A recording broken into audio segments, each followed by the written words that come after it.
Good afternoon to everyone. Law Gardener is a student run platform with the aim of sharing the basics of law to the public at large through our short videos and webinars on socio legal topic.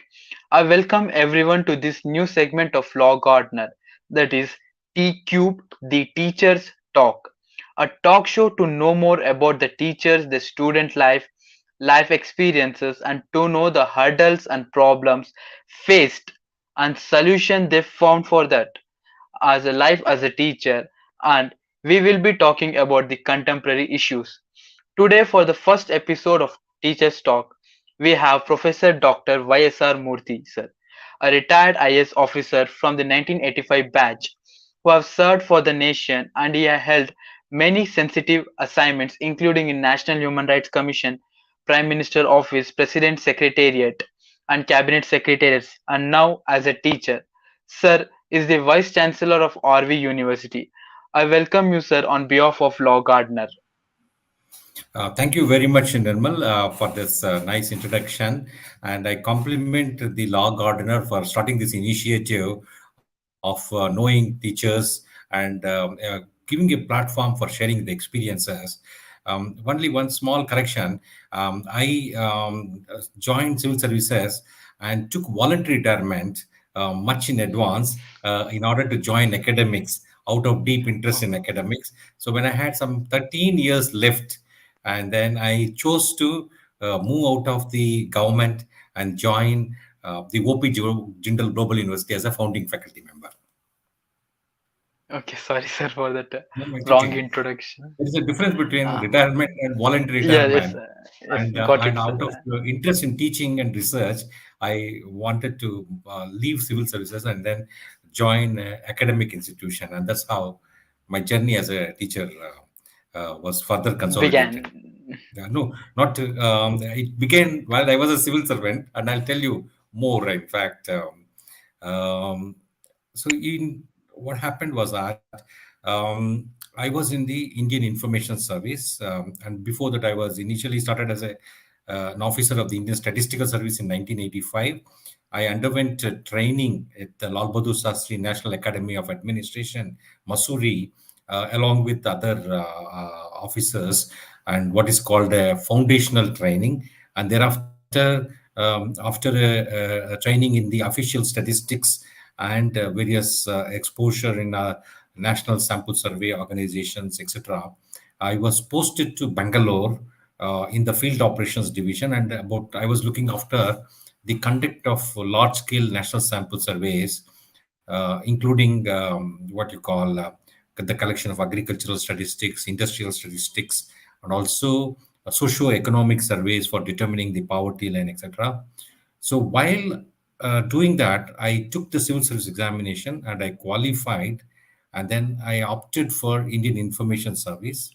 And so while working in the Indian Information Service, I have had interesting assignments.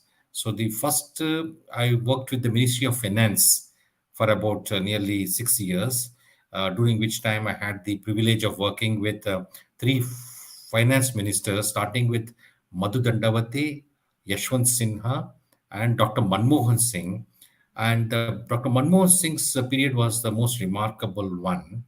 And that's when all the economic reforms were launched. And it was Yes, quite sir. a good education for me and training for me.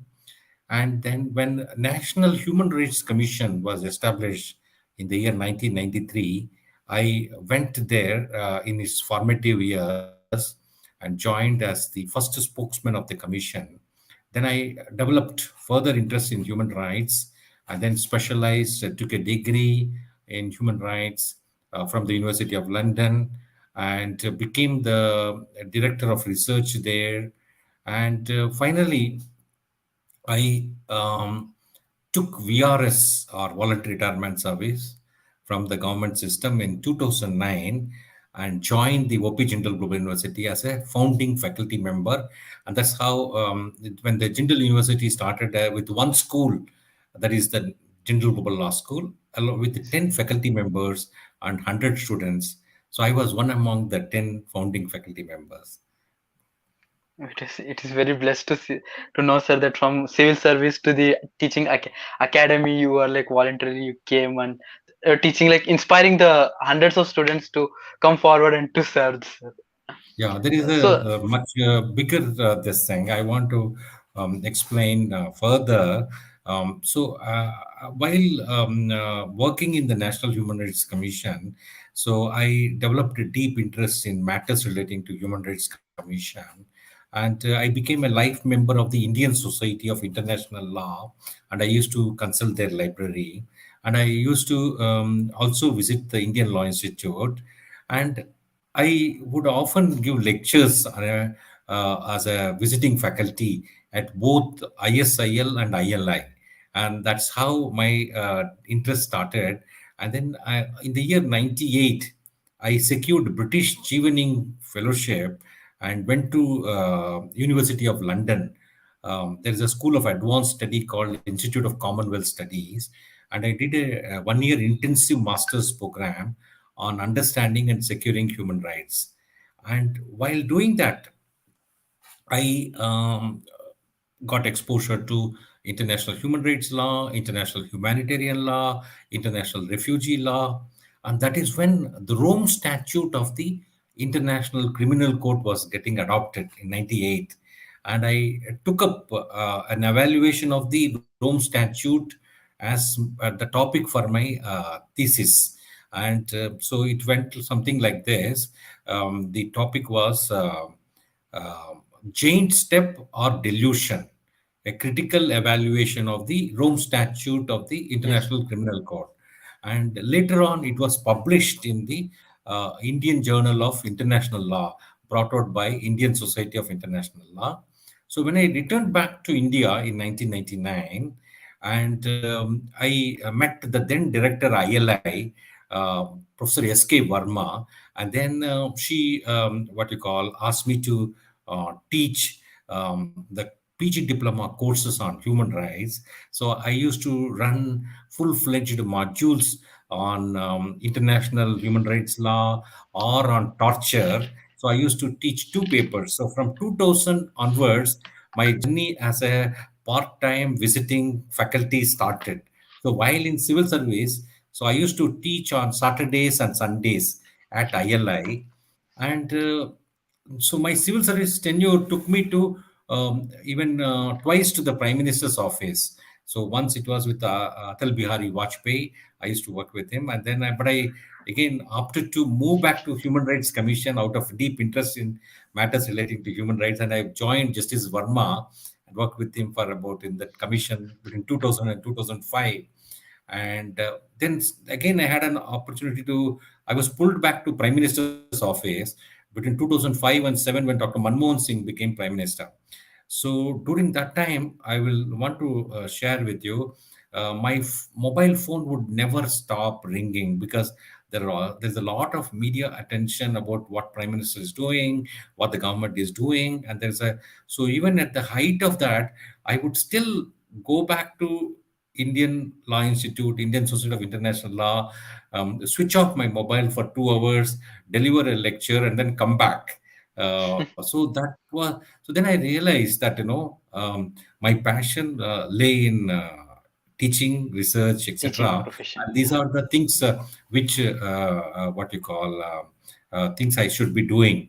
And I also wrote a couple of books and published some articles. And that is when in 2009.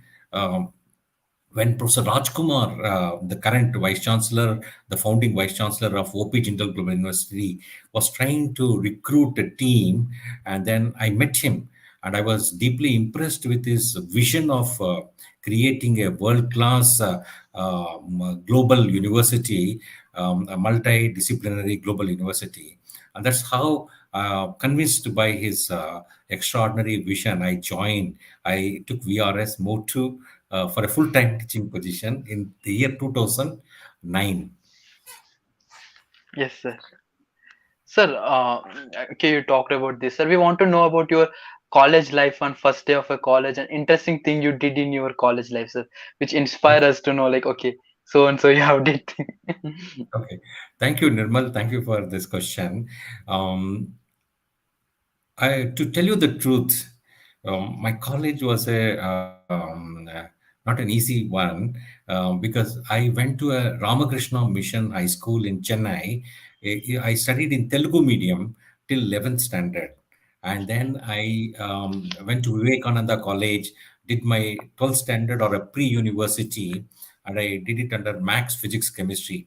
And I wanted to become an engineer, but could not get a seat for various reasons. Though I scored about 90% in the Max Physics Chemistry, but so I did 200 out of 200 in mathematics, about 177 out of 200 in chemistry, but the physics marks were slightly low. And that year in Tamil Nadu, 94% was the cutoff for engineering. So then I joined Loyola College, Chennai, for my graduation, and I joined BSc Statistics. So it was Loyola is one of the best colleges in India, and it was number two in the for many years in the India Today rankings of the colleges, and it was a autonomous college at that time, and I was in the second batch of the autonomous college, and for the first time we got exposed to what you call the grading system, and then internal and external. There was a 50% for internal evaluation and 50% for end semester evaluation. And why the reason why I told you this background is that having studied in Telugu medium or my mother tongue, I would often try and strike a conversation with my professors in English, like my peers who were all educated in top quality English public medium. schools and English medium, etc. And so there was a kind of a mismatch because so the professors would often take pity on me and try to speak to me in Tamil, and so that the communication channel is clear. And so I was deeply motivated by the teachers at the Loyola College, and the English teachers were excellent, and the principal and father rector were very motivated, and they were great source of inspiration. And the whole college, the academic atmosphere was great, and so I wanted to excel, and I wanted to. So I got two gold medals in the BSc Statistics, and I improved my written, spoken English substantially, and made an extra effort. And seeing my peers, seeing my this thing, and so there was a and to tell you about the my college life, so being a rigorous system, so every week there would be a test. In Madras, there is a what you call and what students say, they will call, there are some several colleges, each one known for their uniqueness. They would say gentleman of Madras Christian College, or MCC, and then with no disrespect, they will say rogues of Pachayappa College, and then they will say slaves of Loyola College. So I went to Loyola College, and there would be a weekly test every week. And then we would rush to Betram Hall, which is a huge hall, go after the grind of weekly tests. And then once the 1 week test is over, and then the preparation for the next test starts. Next So text. the 3 months, yeah, so 3 years, I did not do much sporting or much. I was in the National Social Service, NSS. So I did some NSS work, and then I did some couple of credits from outside the department in took course like popular physics, etc. But on the whole, my foundation was laid in the bachelor's degree. And so it was a lot of hard work and it was a there was a I mean individual innate motivation. To tell you a little further about myself, Yes, sir. um, while I was in the school, as I said, while I was studying Ramakrishna Mission School, so my my rank was somewhere about fifth or sixth. I was not a topper. So one school day function, so me and my friend went to attend it, and my friend's mother also came along. My close friend mother also came along, and then my friend had several prizes for standing first, and so he had number of books presented to him by the school.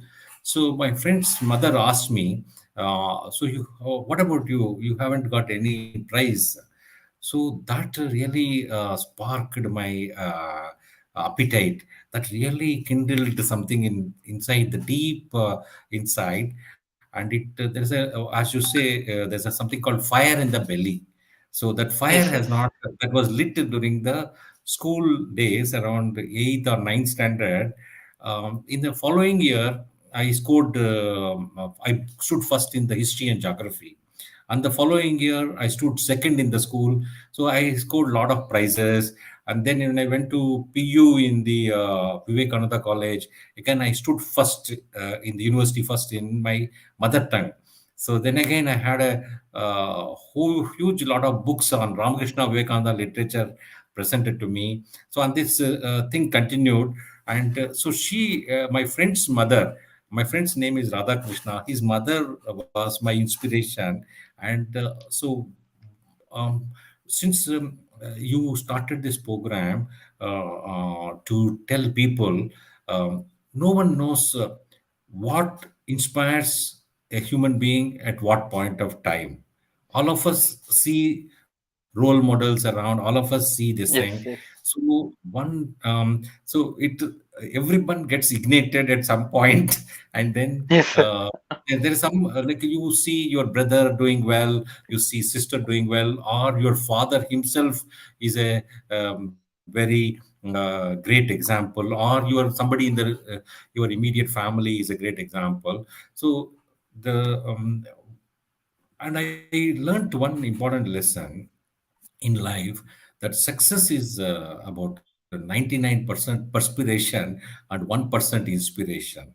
So you have to, I mean, like when you have to study, you have to study whether there is an inspiration mood for study or not. It is Yes, sir. like, the vision should be clear, that you have to excel and you have to be the best in your course of choice. And But choose the course very carefully. Let Choose something which you really enjoy, and thereafter you excel. And you basically, one has to understand one's true purpose in life. It is easier said than done. Often the goal keeps changing. Today I want to do architecture. Tomorrow my interest is in design. Third day, my next year my interest. So, but it's not static.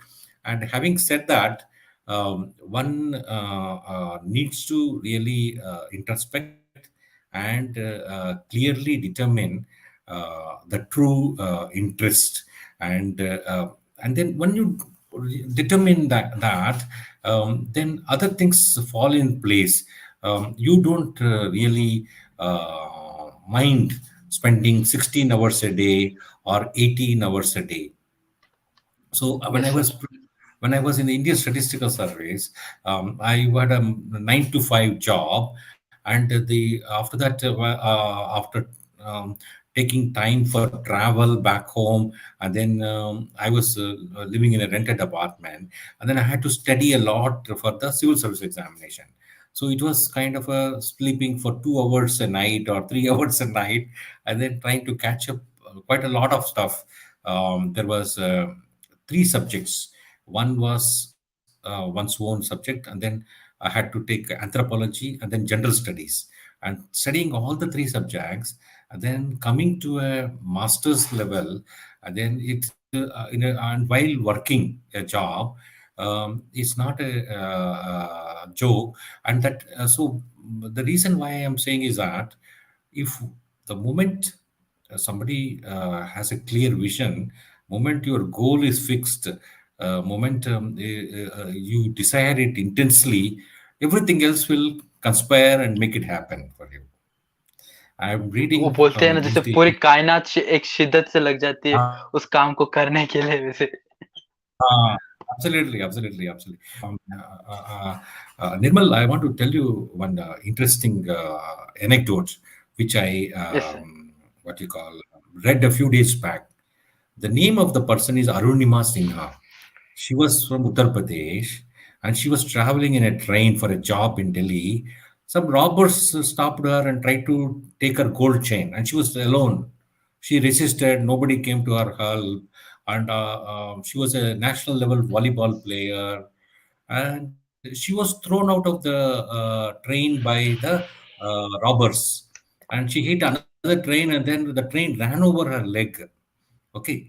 And then next day, some people found her, took her to the hospital, and then her left leg had to be amputated in 2011. Huh? Okay. And then right leg, some rod had to be inserted from knee downwards till ankle. And people, there was a lot of media attention, and people, wanted to, some people said she was traveling without ticket. And then some when ticket collector came to save herself, she jumped out of the train. And then some people said she was trying to commit suicide. And then she had some extreme reactions like pity, like other people seeing her condition, one leg amputated, left leg amputated below the knee, and then right leg rod inserted, and then so while in hospital bed, she made a determination, and she had wanted to prove something for herself. She said she made an impossible dream. She said, I will climb Mount Everest. Imagine when prosthetic leg is fitted on left leg, to get adjusted to prosthetic leg takes months and years. And Yes, then she took a vow that I will climb Mount Everest come what may. Hmm? And she met her family supported her, and she met Bachendri Paul, the first Indian woman mountaineer who climbed Mount Everest. Nirmal, you will be interested to know what Bachendri Paul told her. She said, "Look, it's what you are going through is a very difficult one. You have a artificial leg, and first thing is that by taking a vow, by resolving that you will climb Mount Everest, you have already climbed inner Everest. Within our hearts, minds, there is a inner Everest. People don't get out of that inner Everest. She said half your battle is done. And then, so she trained for 2 years. In 2013, she climbed the Mount Everest. She was the first female amputee who managed. 2011, she had this terrible accident. Within 2 years, she took a resolve, determined, and she got out of the thing. And imagine, mountaineering is not a thing. Lot of people yes, die while climbing Mount Everest. She, and then, another interesting things. She says our bodies behave strangely. Once mind is determined, bodies adjust accordingly. So within 2 days, she started walking with the prosthetic leg. And then this is the remarkable power of the mind. Nirmal, like why I am narrating this story is I am personally inspired by her. She went on to climb the tallest peak in Europe, Africa, Australia, and also in the Antarctica. There's a mountain called Mount Vinson, yes, sir.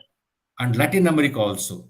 So here is she was rewarded with Padma Shri, and so her own story has great lessons for all of us. Since you are a lot of students are listening for inspiration, when people with difficulties or impairments or limitations can go on to achieve such extraordinary things, why can't you and me do it?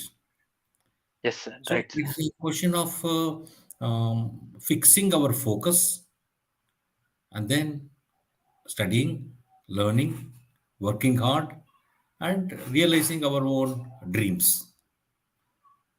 So once the goal is fixed, and with the hard work, determination, dedication, we can achieve the goal whichever we have. chosen Yeah, in the whole yeah, sense, we can say like that. yeah. I Sir, was reading another. Okay, go on. Yeah. yes, continue, sir. Another anecdote I was reading, it's about Anil Agarwal from Vedanta Resources. So you heard of Vedanta Group. Yes, sir. Anil Agarwal said, I came to Bombay from my village in Bihar with just one tiffin box and one bedding and with the dreams in my eyes. And when I got down from Victoria Terminus in Bombay, I just saw first time in my life a double-decker bus, a Kali Pili taxi, and the things going around. And today, from there, he got into his dealing with materials, and he worked his way up. And his net worth is about the 385 crores US dollars, and he has committed 70% of 5% of his wealth to philanthropy. And he said, and to quote him, "Agar aapka irada sahi hai to, then the rest of it is automatically done." This is how it goes, and yeah, yeah. Like इरादा पक्का होना चाहिए, बाकी सब हो Yeah, जाएगा yeah, अपने yeah, आप yeah, he. yeah. Manjil, see, to remember, I am trying to recall what he said. अगर आपका इरादा सही है तो मंजिल आपका मंजिल तय है or something like there's a very you will Yes, sir. reach it and Yes, sir. Got it, sir. Got it. Sir, as you told about your plan for engineering, and what made you to plan civil service, sir? What made you to join the civil service exams, and how did you train yourself after the bachelor's, and how was the civil aspirant life, sir? oh, okay. So I initially my father was from government. He was in the Central Company Law Service. He was a registrar of companies and also official liquidator. And then he encouraged me to join government. That's how I initially joined the Indian Statistical Service. And so while in undergoing foundation course at Masuri, I met a lot of persons who qualified in IAS, IPS, etc. And so that was a very good exposure. Then, in fact, while in Tamil Nadu, there was not much awareness about civil services. People generally go for IITs or GRE, GMAT, and TOEFL, and then try for abroad admission. So they are into only in two things, engineering and medical. And so that was in 80s I'm talking. So once I saw in Masuri the hierarchical system or within the services, like IAS at the top of the pecking order, followed by foreign service, followed by Yes, sir. IPS, then IRS and other things. And I was very curious, and I said, "Look, one this is a there was the kind of confidence my batchmates exuded, and the kind of dreams they had, the kind of policy issues they discussed. So we all had a common training. So we were taught Indian history, culture, political science, constitution, while in the foundation course. And so while doing all that, I got a lot of interesting tips from my batchmates on how to crack the exam. So and then I did not enroll for any coaching classes. I did not take, and there was something called Rao tutorial, and so many other tutorials were there. I didn't go. So I did a self study on my own. I had the books with me, and I know what magazines and newspapers I should read for the this thing. And I had a one nice friend of mine, or we four were sharing some accommodation, two-bedroom apartment, and all four were preparing simultaneously. It is like a person from one service trying to improve the service by taking the exam and trying to so that was the how I started. And in my first attempt, I cleared the exam, and then I was allocated the Indian Information Service. Afterwards, I did not really go for the remaining this thing. My attempts also got over because of the age limit. That time was Yes. 26 years, and so while preparing, there was only one thing I will say. My friend was a very hardworking guy, and so we used to share room, and each of us used to tell each other, discuss general studies. His name is T.R. Srinivas, and he's a person whom I really admire a lot. And when you say some concept aloud and explain it to other person, you understand yourself fully that concept. So there is Yes, yes. something called group study. So when you sometimes people keep their things very close to their chest and don't, because the other person may get more marks than yourself. They make secrets, yeah. But really, when you teach somebody else or when you explain a concept to somebody else, it will become far more clearer to you. Okay, Right. so that was a I this it wasn't easy preparation, because the as a I was already in the government, and as a part of the training program, I was to spend a fortnight with the Labor Bureau in Chandigarh, and then 1 month in a field attachment in Orissa, and about 2 weeks with the Reserve Bank of India in Bombay. So there was constantly on a move, and along with me was some 50 kilos of books, books on anthropology, my subject, and statistics and general studies. I used to carry them, and so once we went to Gwalior to study the land record system. So in between all this tour, travel, official work, and also exams were happening in the as a part of the my training program. So I had to clear the exam and also do um, the preparation for the exam. So once if you study your subject thoroughly in undergraduation and post graduation, and if the concepts are clear, then it will help you a lot. And if you are used to hard work, and if you know the strategy well, like how to crack, so the I mean, civil services preparation is about tapasya, like about 1 lakh candidates take it, out of which the preliminary, some many people get screened out. About some 10,000 or end up with the main examination. Again, some people get filtered, and then about 1,000, 2,000 are or end up for the interview. So it Interview. is a kind of a focused hard work and study, and So there is a lot of filtration in the UPSC exams, like yeah, for the yeah, party qualification. Sir, yeah. uh, please tell us about the experiences in the PMO, working at the PMO, finance ministry, and other Okay. sectors. Sir, how was the experience, sir, there? Oh, a very fascinating experience. First, let me tell you about the finance ministry. There was, as I mentioned, Madhu Dandavate was an extraordinary gentleman. He was a socialist. He was a person who connected with the common people, who understood the problems, and he was a teacher himself. He was a professor, and so while working with him in the part of the finance minister's office, and while seeing the budgets, the issues, etc., it gave me a very interesting insights. And then he was followed by Yashwant Sinha, and it was a short-lived tenure under the when Chandrasekhar was the prime minister. And the best was when Dr. Manmohan Singh was the prime finance minister.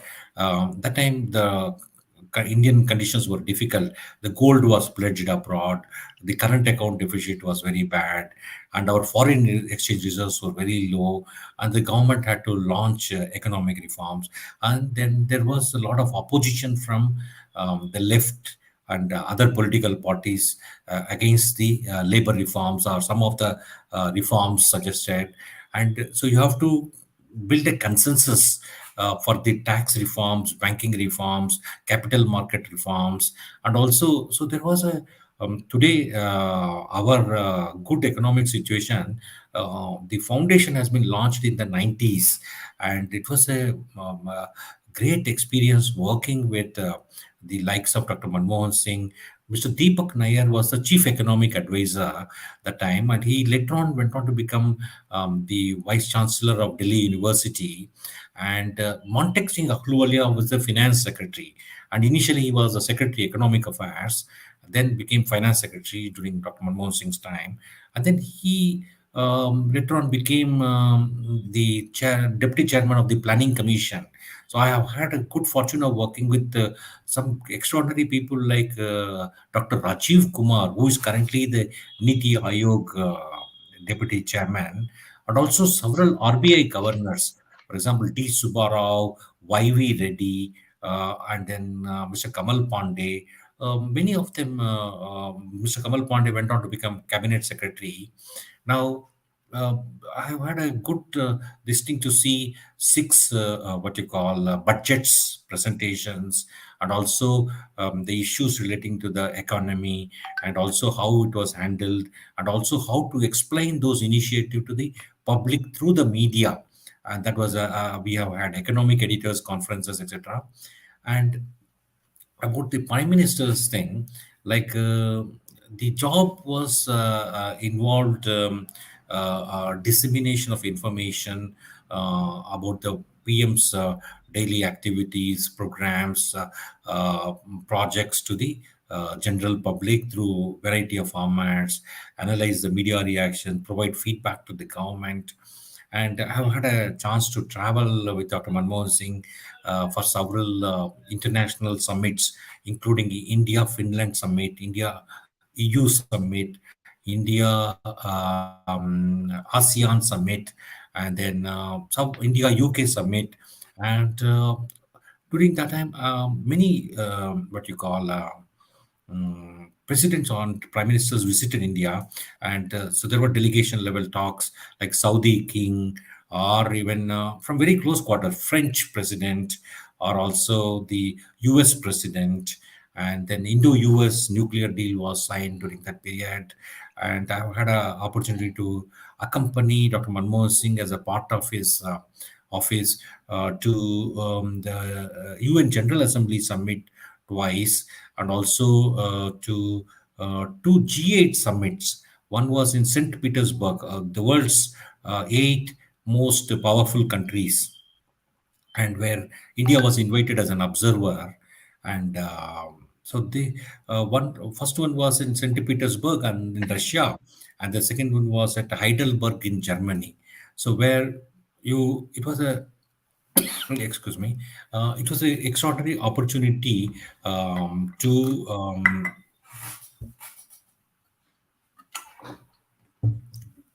visit, learn, and for example, um, as a part of my role, I was supposed to deal with Prime Minister's Secretariat, President Secretariat, and Cabinet Secretariat. So there were regular meetings. For example, there's a Cabinet Committee on Economic Affairs, Cabinet Committee on Infrastructure, Cabinet Committee on WTO, or the General Union Cabinet. So all those decisions, very, very important decisions, were taken on a regular basis. So the 2 years tenure was a very remarkable one. And to see, I mean, there's a cabinet committee on security. There were many, many challenges, many, many crises which happened during the time. There was when I was working with Mr. Vajpayee, the Indian Airlines aircraft was hijacked to Kandahar. So I was there during that crisis period. And so how do you manage communication whether there is a severe media attention about there was a lot of allegations from the people Opposition. Yeah. whose kith and kin have been hijacked. So that was the one. Then similarly, even during Dr. Manmohan Singh's tenure, there were not one but many, many crises. For example, there was some Volcker Committee report where about some corruption scandal involving the then foreign minister, Mr. Natwar Singh, and something to do with the United Nations, etc. So the many, so it was a very eventful and requiring work execution at a lightning speed, but accuracy with coupled with accuracy. So that was, for example, if so how do you match both execute something with great speed and also accurately. There was no scope for errors. There is no scope for making any mistakes in what the prime minister has said, or conveying what he said to the general public through the media.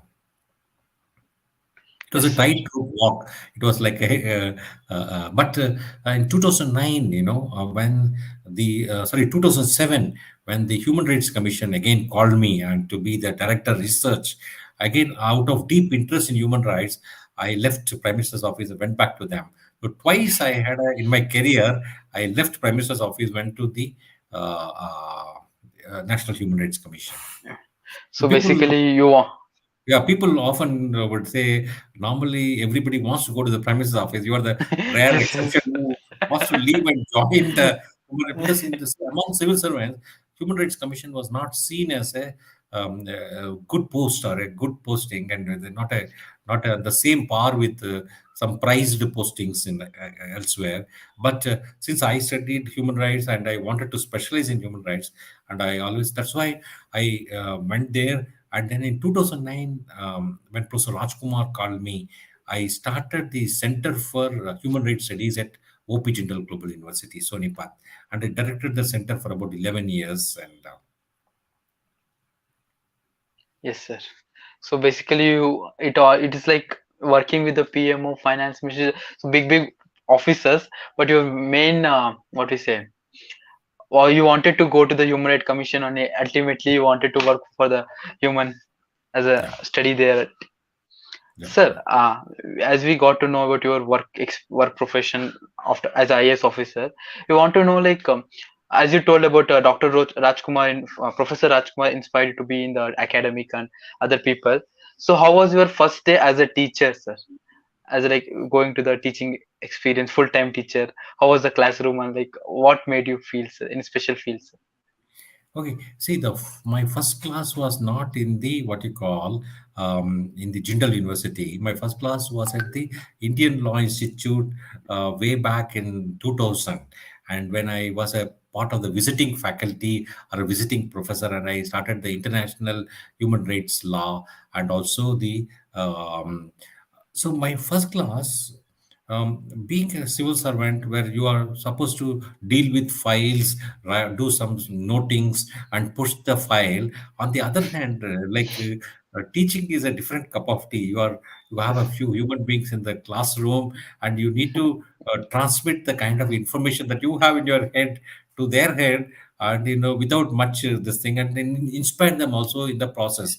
And it's basically good teacher has to be a good storyteller also, and yes, tell yes, the story using visuals, using powerpoints, using cartoons, using so many other this thing, and make it interesting in the process. So the people who normally do PG diploma in the evening are all after working professionals or students who want to improve their credentials. So that's how so I my first thing was not really nothing great about it, but I learned from each thing how do I make it better and better and better.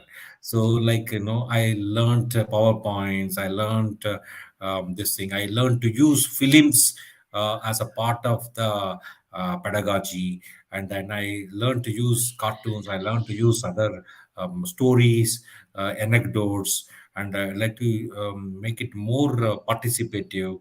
So there are it's like a evolution, and it's a good teacher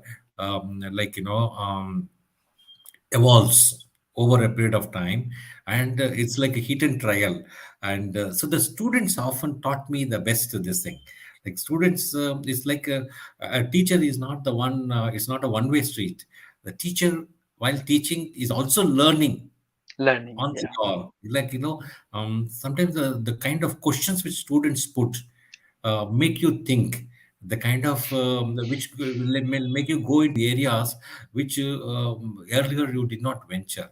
So it's always an exciting prospect to deal with young minds, and then to kindle their curiosity or to respond to their this thing, And if the classroom becomes a battle of contestation, if the students don't agree to what you are teaching, it becomes even more interesting. It is Yes, sir. so that way it's like a classroom is a laboratory where you are trying to engage with human brains, and it's like a thing. And I would always encourage my students to think critically and not accept whatever I am saying um, in toto, but question everything. And through Yeah. constant questioning, the critical thinking improves, and then the best comes, the teacher's best comes. Yeah, So it's basically a type of two-way learning. The students also questions and they also put some other interesting things. So like teacher also learns from them and students are always learning from the teacher. yeah, yeah, yeah. Sir, how was like can you tell me about any what type of problems are usually a teacher faces, sir, in their teaching career or teaching profession? Oh, okay. Um, It's a very difficult one. See, for sometimes, there are some universities which are only teaching universities where teachers have to teach, let's say, 16 or 18 hours a week. And each hour of teaching requires at least some minimum 4 to 5 hours of preparation. And one teacher, when you say research often drives teaching, and teaching also drives research. It's a you need to be abreast. It is not that what you have been taught in your college when you are by your professor, and the same class notes are repeated ad nauseum year after year after year. So one needs to be fresh, incorporate latest developments into teaching, and also constantly be a researcher yourself, publish, and then learn the contemporary areas, developments, and so the teacher's constant challenge is to find time, to be now the NEP, our National Education Policy, has recognized the need for what is called multidisciplinary research intensive universities, or MERU model. But Yes, sir. unfortunately, most of the universities are teaching institutions. That's a tragedy. That's teachers that way face. Teachers are also sucked into many other institution building activities. Somebody is in charge of NCC, somebody else is in charge of NSS, somebody else is in charge of some curriculum committees, or somebody is in charge of IQAC coordinator. So the teachers, I wonder often how they manage their time, and so there are, of course, these other responsibilities are also important. Somebody has to do that. So Yes, yes. that's why so that we haven't yet reached a situation where a teacher teaches very less, and he is able to constantly keep his knowledge abreast of the latest developments, including whatever that is getting published in his field, and he is able to devote a lot of time for research. So this is a what I'm saying is a general issue which is plaguing all the teachers. For example, Oxford, sometimes, in the Indian university, the faculty student ratio is also not an ideal one. So, like Bar Council of India has a 1 is to 30 or 1 is to 40, and then some postgraduate programs require 1 is to 15. So, again, if you look at the top universities in the world, they have a incredibly good faculty student ratio. For Oxford, for example, sometimes there is a 1 is to 1 tutoring is happening. There is a They have lectures followed by tutorials, where on one you can engage with a faculty member. So these are some of the challenges. So teacher needs to be paid adequately.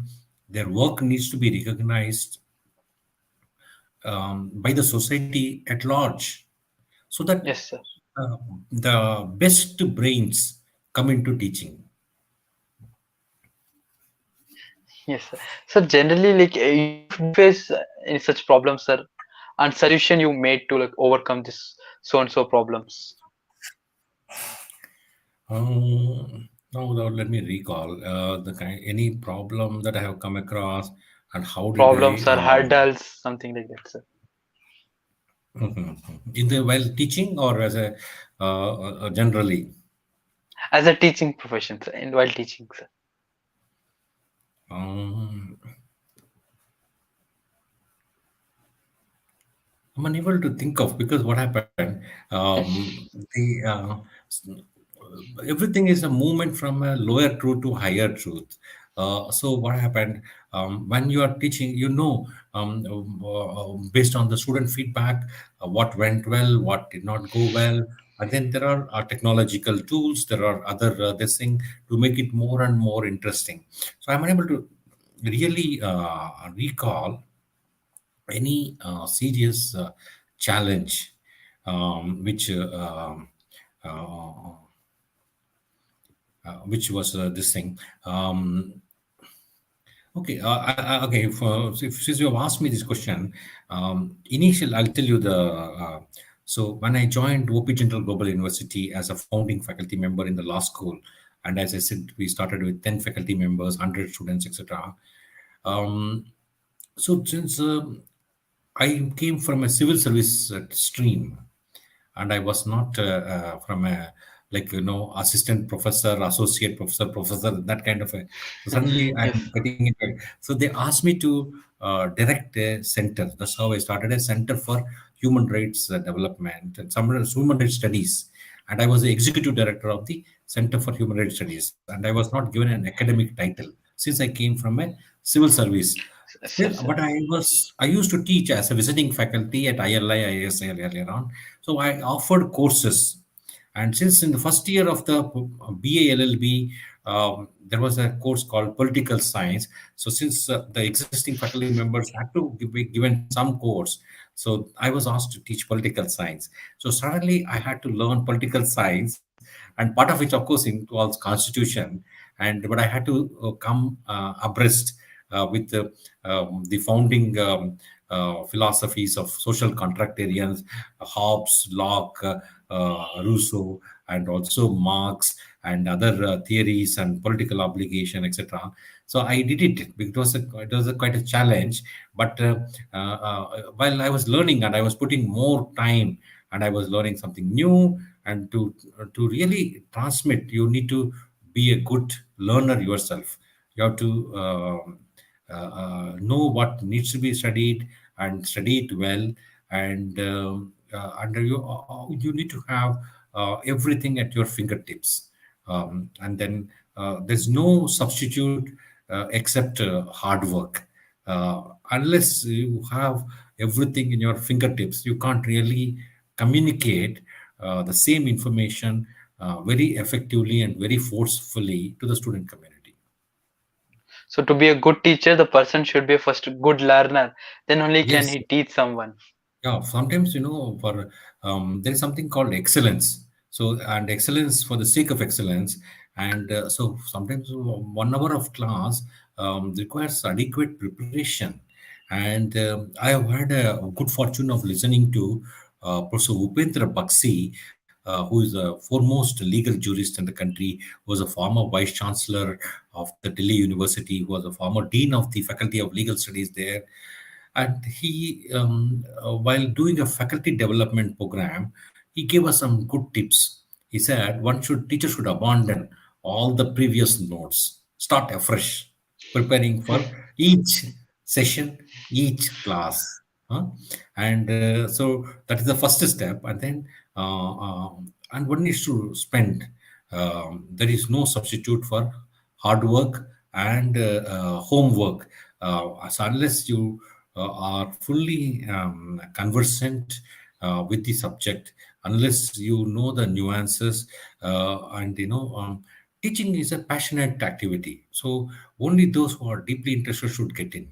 Those who like to interact with the students, those who find their purpose in life, their calling in life, only they should, the motivated ones should come into it, because it is a labor of love.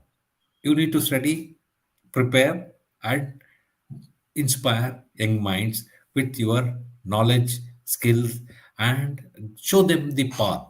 And then um, the reward for this is your own products. When I see some of my students doing extraordinarily well in top companies in the world, including KPMG, White and Case, and their success stories keep coming. There is for a teacher, this is the most what you call enjoyable part.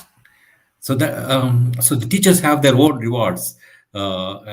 Even after 10 years, 20 years, their students don't forget them.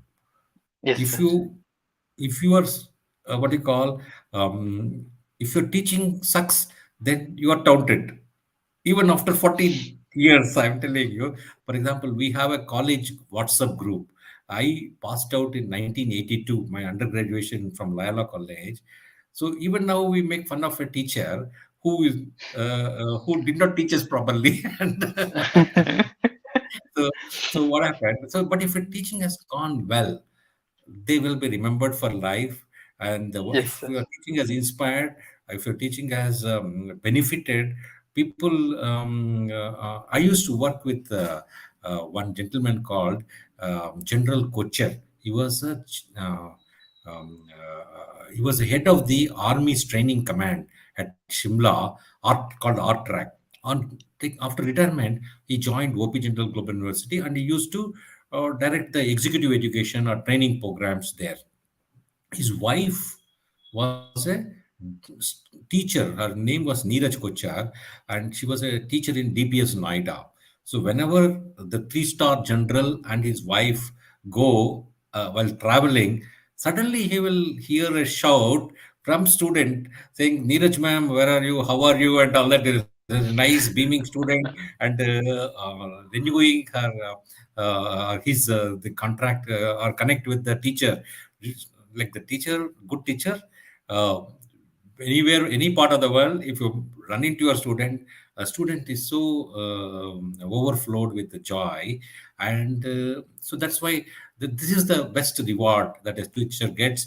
And so that the students doing extraordinary things, making their own careers, crossing important milestones, and then excelling themselves, and sometimes going even beyond the teacher himself, is a true Yes, sir. reward. And the teacher doesn't mind it. A teacher, a student going even beyond and becoming something truly big is a truly a reward for the hard work put in by the teacher. Yes, sir. Sir, my next question will be, sir, as you talked about new education policy, so how it is different from the education system we are following now, as it's yet to be come into force right now? Yeah, see, it's a very path-breaking, ambitious vision and roadmap, and a lot of interesting changes are there. And so there is a what you call so far. It was the teachers who were determining what courses should be offered, what kind of this thing. So the focus has now shifted to the students. So it is a student driven. So there are so many new innovations there. So the student can as per his choice, he can go for a particular thing or not. And there are many other paradigm shifts, like they have done away with the single discipline universities, and they've gone in for multidisciplinary one. And also focus on research and focus on values. And the aspiration is that India should become a Vishwa Guru. So to become a Vishwa Guru is not easy.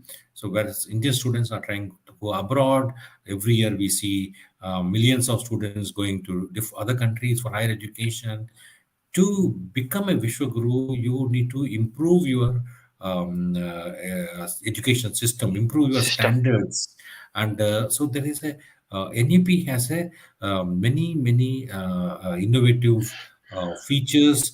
And so there's a move from single disciplinary university to multi-disciplinary universities. And this is the first time I told you about the Meru, multidisciplinary Yes. research intensive university model is there. And students have a choice. In fact, if somebody wants to take a gap year, they can take there is an academic bank of credits, and they can get if you complete 1 year, you get a certificate, 2 years, you get a diploma, 3 years, you get a degree, 4 years, you get a honors degree or a research degree. And so there are, it enables one to study in a flexible manner, and pace your own study. And so there is a lot of other innovations. It's a very, very ambitious roadmap. And the regulatory system is being modified. There is all these multiple regulators, some 16 or so 18 of them are going to be merged into one, barring legal education and medical education. So there is a very interesting this thing, and move, and to the one hopes that it will be implemented in the true spirit by all the states. And Sir, what do you think about those students whose studies are getting affected to the current Ukraine and Russia war situation or came back to the India? So what type of changes we should India government should bring to get back their studies on the track, and what should they make the student doesn't go for in foreign countries and they should be in India and study their professional courses, sir? yeah, it's a very, very tough thing. Before the Russia-Ukraine war, there was this COVID pandemic. So about 20,000 of our students study in China. Many of them had come back. They're unable to go back to China for various reasons. So the government should make a provision for so in like we do not know how long the Ukraine Russia conflict will play out. So there is a and then what kind of whether safety and security is of course paramount. And you can't have a break in studies. So I mean, like, many governments, both national and state, are coming forward, and they're trying to come up with a solution whereby the students whose studies have been disrupted can be accommodated. And Karnataka was one of the such governments where a consortium of universities have come together to provide some additional seats and to help these students. I hope other governments also do likewise, so that there is a proper pathway. So this what happens. Supposing a student has enrolled in a course in China, and the pandemic, they after studying 1 year they come back. So our universities need to transfer credits for whatever they have earned in China, recognize that, and then give and allow the student to join the second year, and then so that there is no loss of duration or loss of years for the student. Yes. And so these are possible under the new education policy. This transfer of credits, there's a talk about academic bank of credits. So individual institutions will have to take a call on transferring and admission, etc. And so that whatever courses they have already completed successfully, their credits should be transferred so that they can continue to pursue their studies.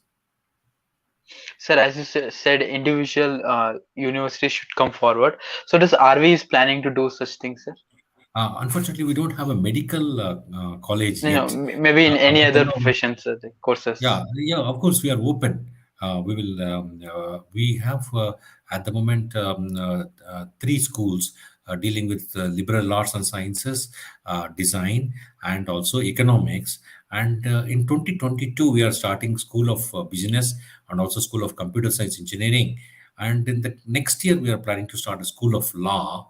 Whatever disciplines are with us, we will be happy to help. And the consortium which I talked about of universities in Karnataka, so they are the ones who already are running medical Yes, courses. yes, And yes, predominantly the our students who have gone to Ukraine or have enrolled in medical education courses. yes, sir. Sir, my next question will be, sir, like as you are a vice chancellor of RV University, so we want to know like what is the role of a vice chancellor, sir? Like it's a good post. We don't know like what they do, basically proper way. So can you put a light upon this, sir? Yeah.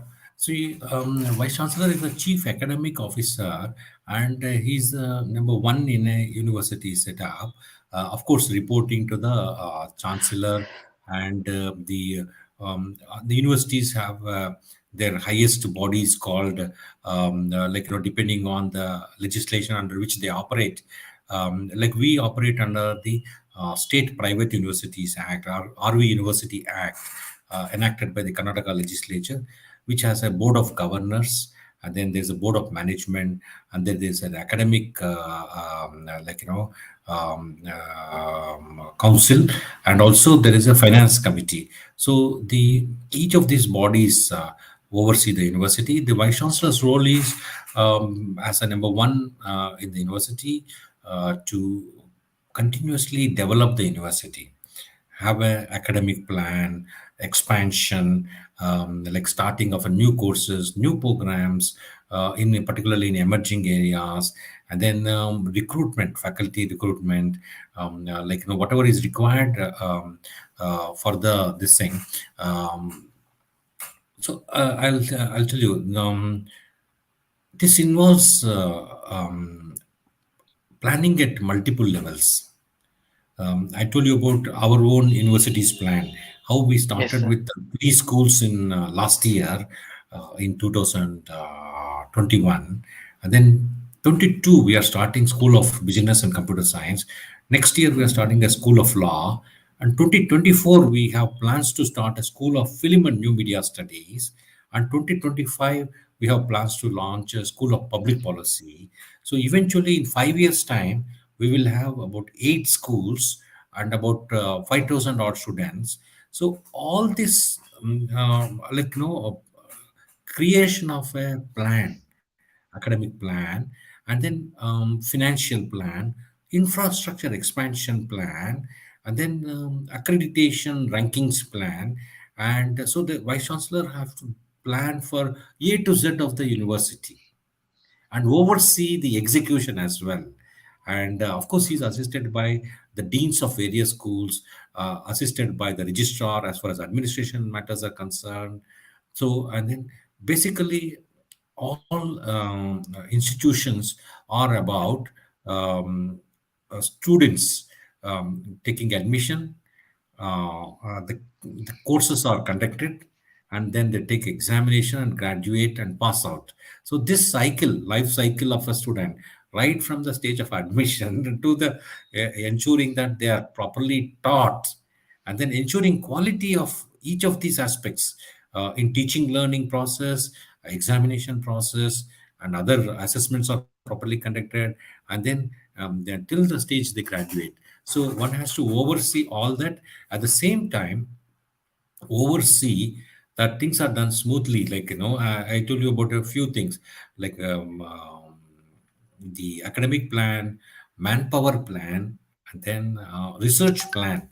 How does the university try and expand into the frontier areas of research? And then there is a infrastructure expansion plan, and then there is a accreditation and rankings plan. So there are one has to the vice chancellor has to walk on some multiple legs. Imagine a hydra-headed this thing where you are walking Yes, on simultaneously. You're walking on multiple legs.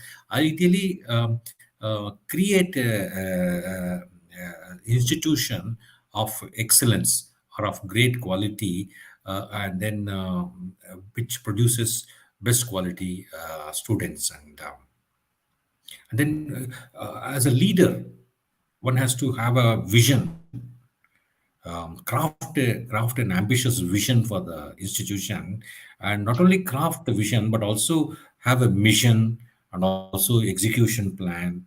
So these are all the tasks of the vice chancellor. yes, sir. Yeah.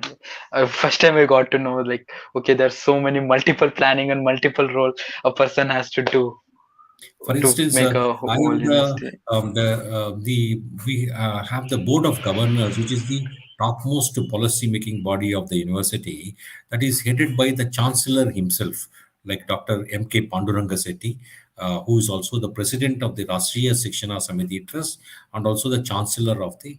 On the other hand, the Academic Council, Board of Management, the Research Council are headed by myself. And then there are members from within, there are external members. So all these, they're called authorities, university authorities under the Act. So these university authorities, the coordination of these bodies, and then presenting the vision plans, getting them approved, and then seeing that they are executed on the ground. So these are the things, and then simultaneously creating infrastructure for the following year, and then collaborations. For example, you are not living in a vacuum. It's a globalized world. It's an interdependent world, and so how do you collaborate with the institutions within India and abroad, so that students get internships, placements, and also students get learning opportunities. We have already signed MOUs with many top universities in US, UK, Europe, etc. And so the leading, for example, leading all these efforts, leading international collaborations, leading all other efforts, leading connect with the industry and other think tanks. It's a part of the, and then conducting some events within the campus. For example, last month, we collaborated with the Lottery International to organize an international conference on peace, conflict prevention, and resolution. Just 4 days after the Russia-Ukraine War. war. Uh, So it was very timely one. And so there are professors from United Nations University, Jindal Global University, University of Central University in Jammu, people from Manipur, Ahmedabad, and United Nations. They all participated. It was there in the YouTube. And so the universities have to be in the forefront of the task of knowledge creation, and and then do research, cutting edge research. So all these tasks require planning, supervision, and most of all, preparing ambitious vision under which these can be grouped. Yes, sir. Sir, we'll move to the next question, sir. As you are a human right professor and you have worked under the Human Right Commission, so please tell us in simpler terms, like what type of work Human Right Commission does. Okay.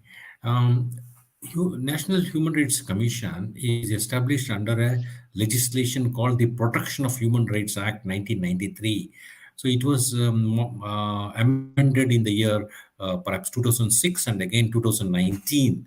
And if you look at the section 12 of the Protection of Human Rights Act, it talks about a number of functions for the NHRC. In fact, it requires addressing individual complaints of human rights violations, then intervention in pending court proceedings where there is a substantive matter of human rights is involved with the permission of that court, then visit jails, mental hospitals, juvenile homes, and other such institutions where people are lodged, and then study conditions there, and then make recommendations, and then study constitutional safeguards, existing laws, draft laws, and then make recommendations to the government for improvements. Then Yes. study international human rights conventions and standards and make recommendations to the government. In addition, the NHRC has to either conduct research on human rights or have research conducted by other partners. Then it is supposed to encourage the efforts of non-governmental organizations and in working in the field of human rights. Then one major important task is promote human rights education, literacy, awareness, and also study factors which impede the enjoyment of human rights. So NHRC has to work on multiple legs. So right from individual complaints processing to systemic reform like law reform, policy reform, and also to generation of awareness. So these are the functions which have been entrusted in the Protection of Human Rights Act to the NHRC. If you look at the preamble of the Protection of Human Rights Act, it says um, the one should establish a NHRC, State Human Rights Commission in states, and human rights courts for better protection, quote unquote, better protection of human rights. So these bodies are expected to be a specialized agency for better protection, and they have to walk on twin legs of prevention through education, through training, awareness, and also protection. And where violation occurs, either by acts of commission or omission by government servants, process those violations, and then make recommendations for compensation, etc. Yes, sir. Sir, so does India is able to protect the basic human rights of our citizens, and till what extent can the government put limitation upon it, sir? So the it's a very serious question, Nirmal. We adopted a constitution, and Part Three, Part Four talk about fundamental rights, directive principles of state policy, and many of them cover some many substantive human rights. If you have to make an evaluation, of course, the if you look at Article 32, which talks about remedy, and in case anybody's fundamental rights are infringed, they can move the Supreme Court or the High Courts. Um, Today, there are serious challenges to the Protection of Human Rights Act. Despite constitutional provisions, despite international conventions to which India is a party, custodial violence continues to happen. There are custodial deaths, there is a torture, there is a custodial rape, and of course, there are sometimes one hears about fake encounters or extrajudicial executions, or even disappearances. And sometimes there are serious issues relating to freedom of speech and expression. Comedian wants to perform, and then he's forced to cancel the show. So there are people who have been put in, journalists have been put in jail. So and then if you look at, these are the civil and political rights. If you look at economic, social, cultural rights like right to food, right to education, right to health. Right to health talks about, if you look at International Covenant on Economic, Social, Cultural Rights, which India has signed and ratified, it talks about highest possible physical and mental health. So in each of these areas, be it right to food, right to education, right to health, right to social security, and other economic, social, cultural rights, there is a big gap between the promise of the law and the actual reality on the ground. So, if you were to ask me, does everybody in India enjoy all human rights? Answer is no. There is a lot more that needs to be done. So there are, like, women, you take for instance, women hold half the sky. What is their representation? What is their political, social, economic status?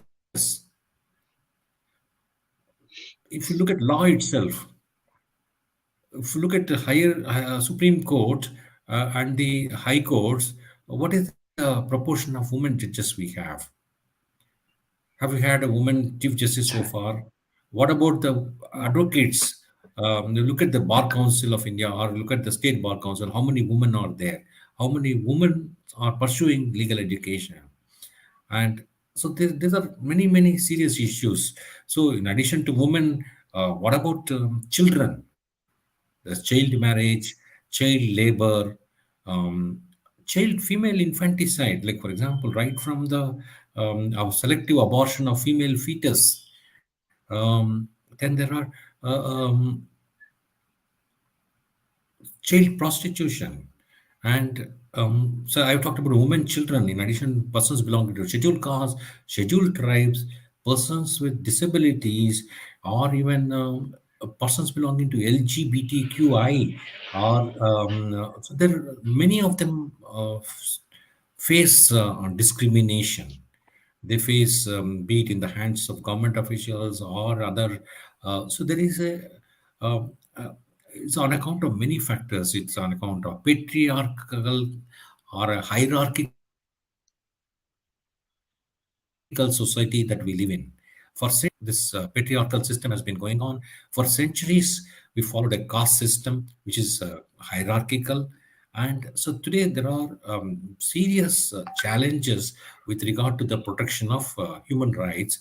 And the answer to all this is that we need to observe, protect, promote human rights fully. So today, it's a half empty this thing. So there are some institutions like courts which can take up writs, etc., for the infringement of human rights.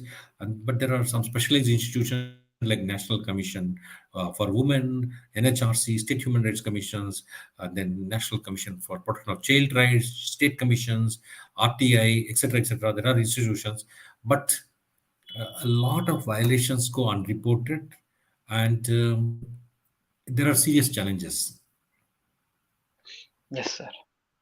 So basically, like, not to the extent we can't, what we say, give the 100%. We can't cover the right for 100%. For There is example, a I have told limitation, you, certain point of yeah, time. yeah.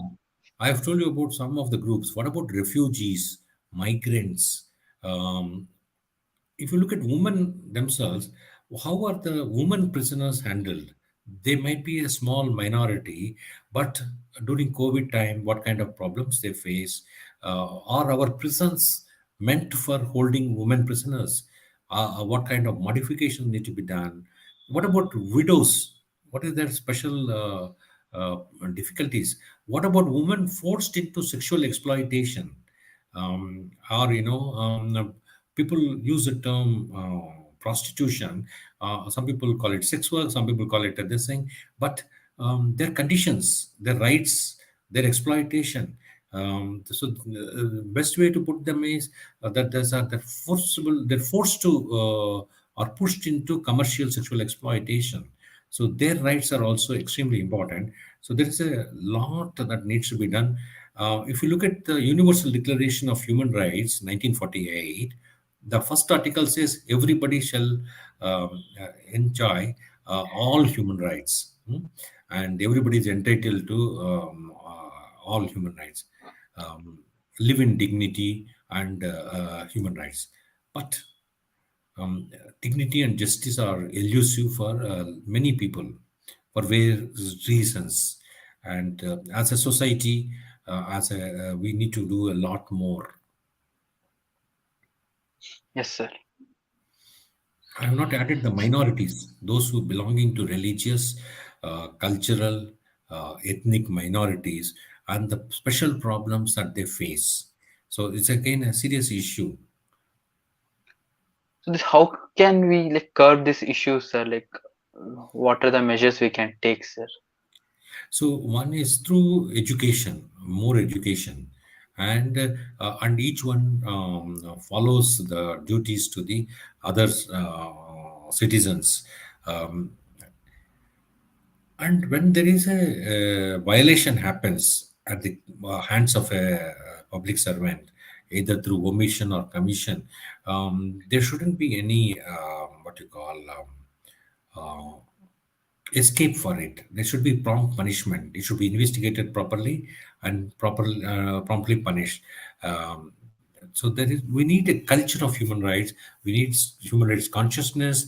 We need across the board education, awareness, and we need observance of human rights and duties by everyone. And of course, the most important role is that of the government, the executive, and of course the legislature and judiciary and other wings like media, the civil society, they all have a role in seeing that. And of course, the general public also have a role in seeing that everybody enjoys the full range of human rights on par with others. Yes, sir. So basically, educations are the main thing to curb this, Yeah. right?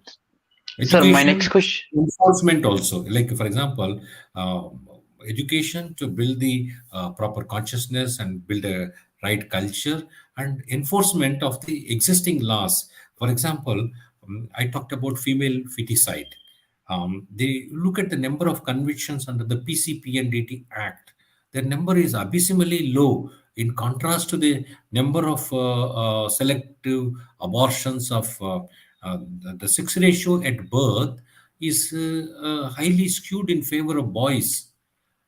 If you look, don't make any this thing intervention, you allow nature to follow its own course, there ought to be more girls born for every 1,000 boys. But what happens in practice? And of course, we have a PCPNDT Act, Pre-Conception Prenatal Diagnostic Act. How many people have been punished under that? The convictions are very low. The prosecutions are very low. We have a law. So all this require proper enforcement and vigilant citizenry. You have to be Yes, vigilant as a student. The teachers, academia, the NGOs, every one of us have to be vigilant and see that there is no impunity. Nobody gets away with violation. And of course, the government will have a big role, and the institutions like NHRC, State Human Rights Commission, other human rights institutions have a great role. so like laws and policies are made out, but it's effective. It we have to see that whether it's implemented properly in the local level or not. We have Absolutely. to keep on Yeah. checking that. Sir, as we know, like many learned person tell about UAPA and sedition law as a draconian law. So should it be repealed or not, sir? What is your opinion on it, sir? There shouldn't be any misuse. For example, you can't misuse against your political opponents. You can't misuse, in democracy, dissent is an important role to play. And as the Supreme Court Judge Justice Chandrachud himself held in the matter of his judgments, dissent is like a safety valve in a democracy. But you can't use some of these laws with draconian provisions and go after your political opponents or those whom you don't like or those who are dissenting, who those who hold different views. So my this thing is that whether a law should be there or not there, my answer is that there shouldn't be any misuse at all.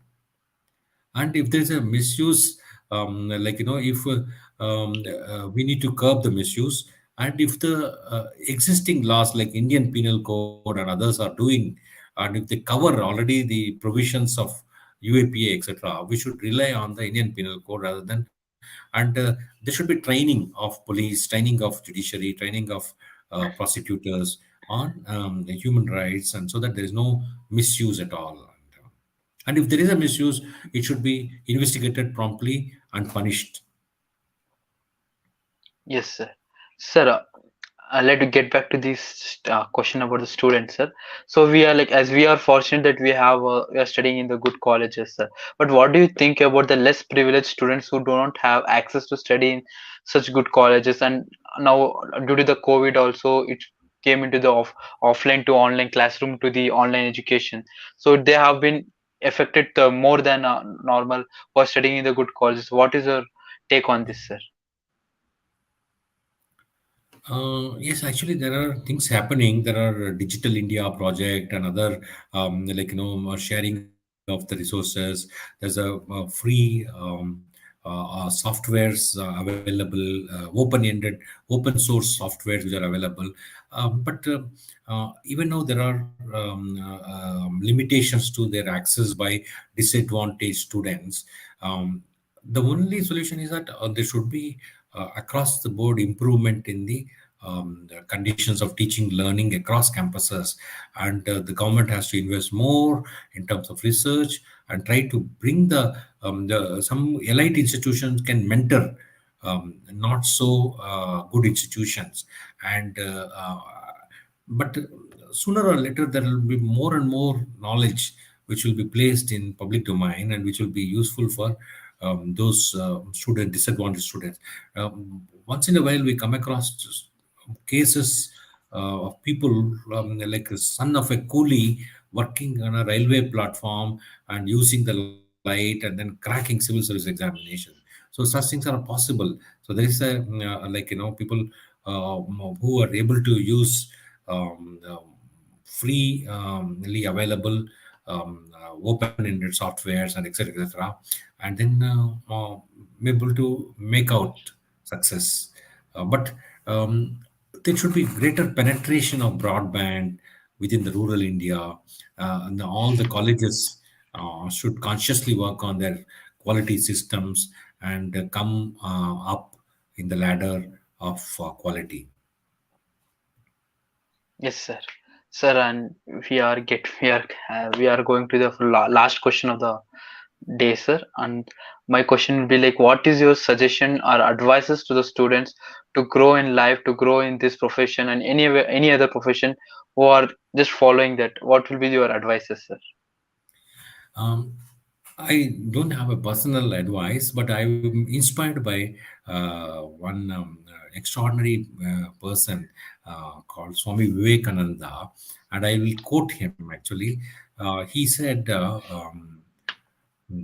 think of an idea and make that idea your whole life, and let your every inch of your body, mind, soul, blood be filled with that idea, and that is the way to success.